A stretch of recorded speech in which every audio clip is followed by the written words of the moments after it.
Hello friends, welcome to the channel.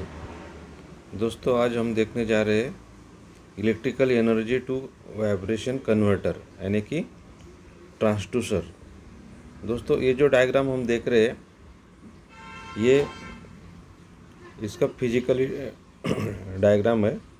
ये transducer है और ये जो साइड में डायग्राम है ये इंटरनल कंस्ट्रक्शन है दोस्तों। तो इसके इंटरनल पार्ट्स क्या है वो पहले हम जानते हैं। देखिए, जैसे कि ये जो वायर दिख रही है ये इलेक्ट्रिकल इनपुट है यानी कि इलेक्ट्रिकल पावर। वो एसी और डीसी दोनों में से कोई भी हो सकता है। और ये जो वोल्टेज है इसमें फ्रीक्वेंसी रहता है दोस्तों। और ये जो फ्रीक्वेंसी है ये हाई फ्रीक्वेंसी रहती है। ये हाई फ्रीक्वेंसी रहती है।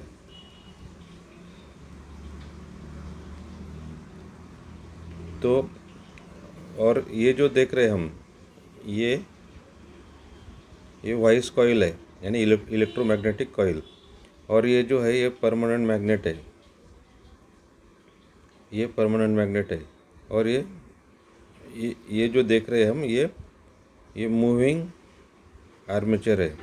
और ये स्प्रिंग मैकेनिज्म है। ये जो है ये स्प्रिंग मैकेनिज्म है। और लास्ट में जो पार्ट है वो है वाइब्रेशन आउटपुट यानी कि मैकेनिकल वाइब्रेशन। ये जो है ये वाइब्रेशन का पॉइंट है। तो दोस्तों, ये इसका जो और ये जो हम देख रहे हैं ये इसका ब्लॉक डायग्राम है। ये ब्लॉक डायग्राम का सिंबल है। और ये जो बाजू में है ये सिंबल है इलेक्ट्रिकल इनपुट और कन्वर्ट टू वाइब्रेशन आउटपुट। ये इसका सिंबल है। अभी देखिए दोस्तों, हम जानते हैं इसका वर्किंग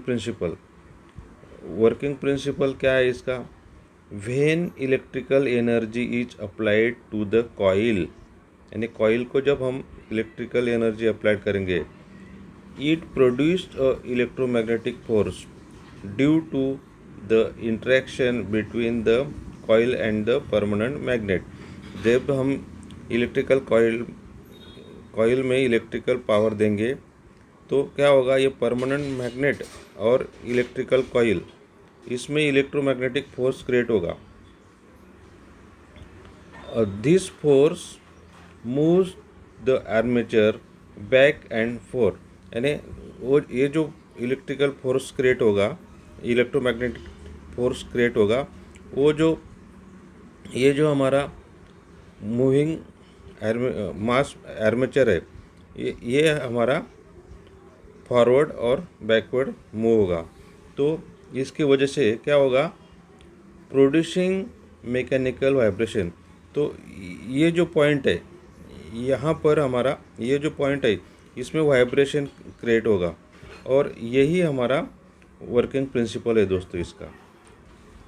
और इसका इनपुट आउटपुट क्या होता है, इनपुट होता है इलेक्ट्रिकल एनर्जी यानी कि एसी डीसी वोल्टेज और फ्रीक्वेंसी भी होता है दोस्तों ये। और ये फ्रीक्वेंसी हाई होता है। और आउटपुट में क्या मिलता है हमें, मैकेनिकल वाइब्रेशन मतलब डिस्प्लेसमेंट और एक्सेलरेशन। और इसका एप्लीकेशन है ये कहाँ का यूज होता है, vibration motors in mobile phones, haptic feedback system, buzzer and alarms, vibration testing equipment, actuators and exciters. और जो इंडस्ट्रीज़ में कोई इक्विपमेंट रहता है जैसे कि फ़िल्टर है, नेट है, उसका माइक्रो क्लीनिंग के लिए भी ये ट्रांसड्यूसर यूज होते हैं। तो इसका इंडस्ट्रीज़ के लिए इसका यूज़ बहुत महत्वपूर्ण है दोस्तों।